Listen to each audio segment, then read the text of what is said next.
Good afternoon, everyone. Good afternoon. Guys, today we will talk about direct cost and indirect cost. It is a very important topic for everyone. As a being HSC officer, being a professional of HSC officers and HSC engineers, you should know about this topic.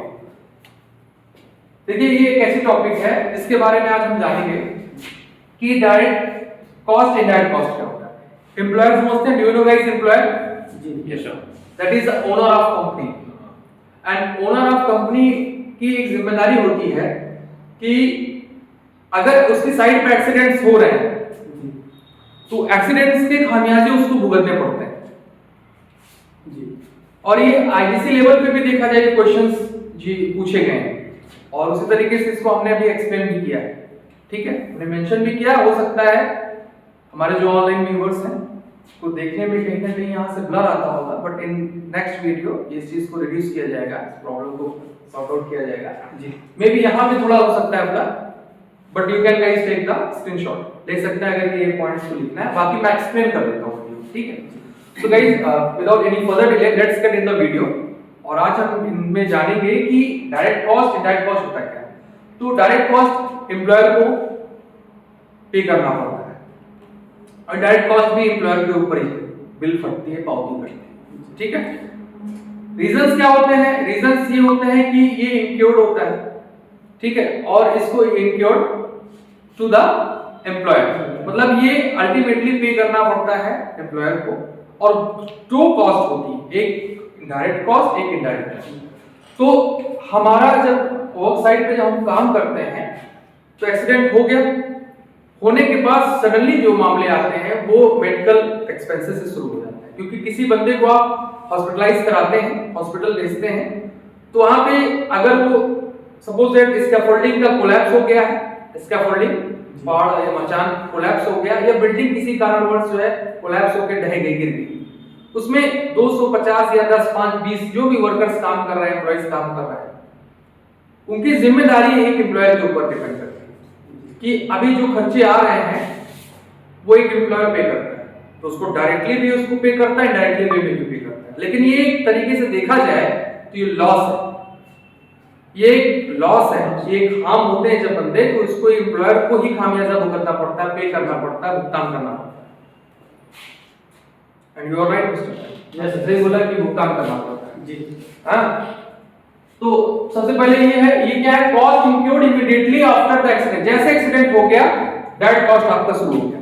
हां, और हमारी आपको जो priority दी जा रही है companies में, वो हमें ऐसे नहीं दी जा रही है, वो इसलिए दी जा रही है बिकॉज ऑफ दैट कि अभी प्रमोशन किया जा रहा है.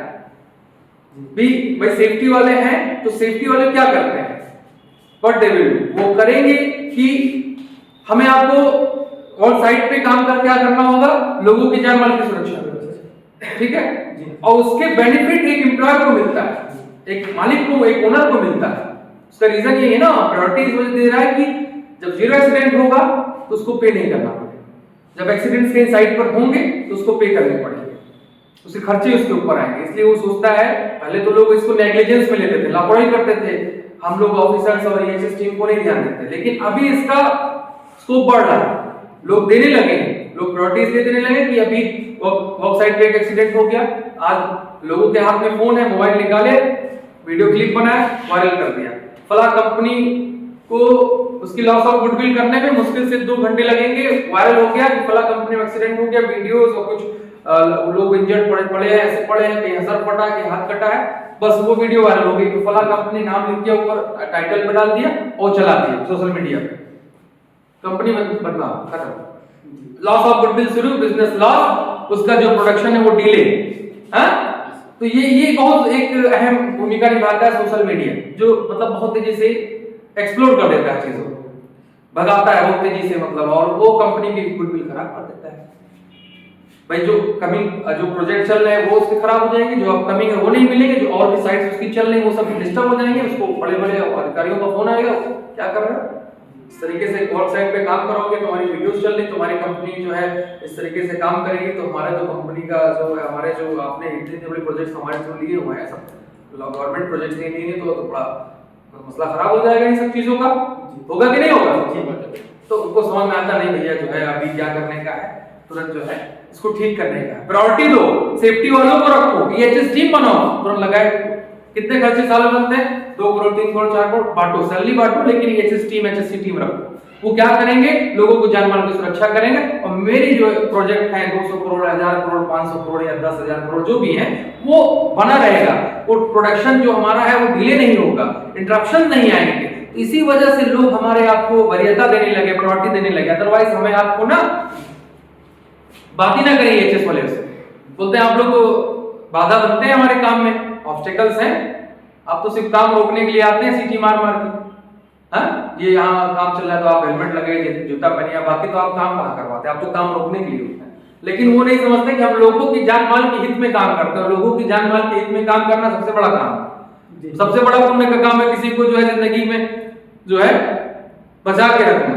तो इस वजह से हमारी आपको प्रायोरिटी और प्रेफरेंस मिलने लगा कंपनी, अदरवाइज मिलता नहीं। तो चलिए आइए देखते हैं, जानते हैं कि क्या क्या चीजें होती है जो एम्प्लॉयर को एक नुकसान पहुंचा देती है। ठीक है, तो सबसे पहले जैसे एक्सीडेंट हो गया, होने के बाद क्या होगा? Medical cost to injured person. भाई इंजर्ड हुआ, एम्बुलेंस आए और लेके हॉस्पिटल पहुंचे। अब वहां पे खर्चे किसको? सर फोन किया, ऐसे सर इतना बड़ा एक्सीडेंट हो गया, साइड करे सर, क्या कर बात कर रहे हैं, तो बड़ा मामला बन गया। अच्छा ठीक ठीक, चलो ठीक है, उसको देखो कितने लोग हैं इंजर्ड है, 15 20 50, चलो ठीक है, कितने खर्चे? 1 करोड़ 2 करोड़, शुरू हो गया। ये डायरेक्टली वे में एक शुरुआत हो गई किसके ऊपर? एम्प्लॉयर। सेकंड नंबर पे है बिल्डिंग डैमेज, सॉरी यहाँ पे कंपनसेशन कॉस्ट। अब कंपनसेशन मुआवजा भी देना पड़ता है, ये भी मामले आते हैं, वो भी एट कॉस्ट में ही आता है। फिर बिल्डिंग डैमेज हो गई, बिल्डिंग जो डैमेज हुई है उसमें उसके साथ लोग डैमेज हुए, बिल्डिंग डैमेज हुई, तो दोनों मामला बन गया। लेकिन एक तरीके से जो बिल्डिंग में उसने करोड़ों लगाया वो भी खराब हुआ, और जो लोग काम कर रहे हैं उनके ऊपर खर्चा लगा रहा है, उनको ठीक कर रहा है। हाँ, अब उनको दवाएं दे रहा है, अब उनको जो है मेडिसिन करवा रहा है, उसके बाद अगर डेथ कर गए तो कंपनसेशन मुआवजा भी देगा, केस भी लड़ना पड़ेगा। ये मामला है। बहुत सारे इसी तरीके के जो लोग अभी हैं, बहुत सारे इश्यूज में फंसे हुए हैं, भोपाल सिनेमा वगैरह करके, ऐसे बहुत सारे जो है ट्रेजेडी हुई है, जिसके कारण आज भी लोग जो है कुछ लोग जेल भी काटे हुए हैं, एम्प्लॉयर लोग, इसमें रीजन आते हैं अगर नहीं फॉलो करते। इसीलिए हमारे आपको अब वरीयता दी गई है कि सेफ्टी की टीम को priority. Tool and equipment damage, tools जो टूल्स हैं करोड़ों के भी हो सकते हैं, 10,000 के भी हो सकते हैं, कई करोड़ के हो सकते हैं, वो भी डैमेज होगा, वो भी एम्प्लॉयर का नुकसान होगा। भाई आप मालिक हैं, आपका सामान है, आपने रखा हुआ है, अचानक आग लग गई, सब जल गया, नुकसान किसका हो गया? लोग भी जो उसको चला रहे थे वो भी जल गए, और जो इक्विपमेंट्स आपने करोड़ों खरीदे वो भी खराब हो गए। दोनों तरीके से नुकसान आप ही को तो हुआ। ये production and material damage, production material damage होने का मामला भी स्टार्ट हो जाएगा। प्रोडक्शन आपका मटेरियल, ये दोनों डिस्टर्ब कर देगा। ठीक है, तो these are very important things. ठीक है, अब इनडायरेक्ट कॉस्ट जानते हैं। इंश्योर्ड कॉस्ट है cost incurred after some time has elapsed, मतलब कुछ समय गुजरने के बाद में इनडायरेक्ट कॉस्ट का मामला भुगतना पड़ता है। किसको? एक एम्प्लॉयर को। कैसे? उसका प्रोडक्शन डिले एंड इंटरप्शन, जो प्रोडक्शन है वो डिले होना शुरू हो जाए, इंटरप्शन बाधा और रुकावट भी शुरू हो जाएगी। ठीक है, उसके बाद में legal expenses due to case filed by the injured and authority. Legal जो है आपके जो है एक्सपेंसेस भी जो है बढ़ जाएंगे, और केसेस वगैरह फील्ड कर जाते हैं। जो इंजर्ड पर्सन होते हैं, उनकी फैमिली या विक्टिम के पीड़ित या अथॉरिटी जो मेंबर्स होते हैं वो उसको डालते हैं, तो ये भी एक तरीके से फिर उसको भी फेस करना पड़ता है, उसमें भी खर्चे शुरू हो जाते हैं। Expenditure of the emergency supplies and equipment, जो एक्सपेंडिचर होता है, जो खर्चे होते हैं सप्लाईज में, वो बढ़ जाता है, इमरजेंसीज में बढ़ जाता है, इक्विपमेंट्स में बढ़ जाते हैं। ये सब तुरंत इमीडिएट इनडायरेक्टली वे में, मतलब एक खर्चा यूं आया और एक खर्चा घूम के फिर आ रहा है, लेकिन जा किसका रहा है? एक ओनर। इन्वेस्टिगेशन टाइम बढ़ जा रहा है। आज ये इन्वेस्टिगेशन रूट ऑफ कॉज जानते हैं, जड़ तक जानते हैं एक्सीडेंट हुआ कैसे। अब वो कह रहे हैं कि आज ये हो रहा है, ये इंस्पेक्शन हो रहा है, ये टाइम इन्वेस्टिगेशन ये चल रहा है, वो चल रहा है, ये प्रोसेस, ये सर आ रही है, सीनियर आ रही है, उसमें लंबा समय जाता है, उनको देख रेख करना, उनको खर्चे देना, उनको मेंटेनेंस में करना।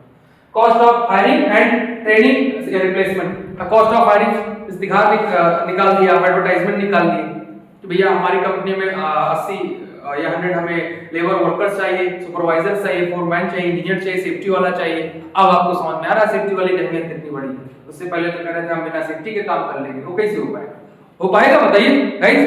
हाँ दोस्तों, सब पॉसिबल है? नहीं है। तो ये मामले शुरू हो जाएंगे, तो उसमें रिप्लेसमेंट में खर्चे लगेंगे। अच्छा, जो वर्कर्स पहले आपकी साइड से अवेयर है वो अवेयर है, अब थोड़ी आपको नए जो लेकर आएंगे उसमें समय लगेगा, उनको समझाने में, उनको दिखाने में, उनकी सुपरवाइजरी करने में कितना पैसा खर्चा हो जाएगा।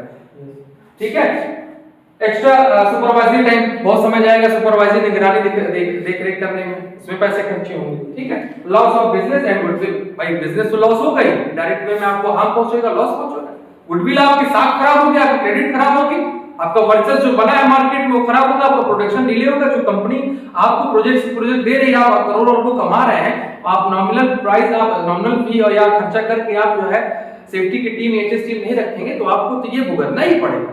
लेकिन अब ये चीजें चेंज हो रही, धीरे धीरे प्रायोरिटीज मिल रही है, प्रेफरेंस मिल रहा है, that's why we are getting the job in this field. इसी वजह से हमें आपको जॉब भी मिल रही है इस फील्ड में। तो आई होप गाइस ये सारी चीजें क्लियर हो गई होगी। Okay, thank you so much.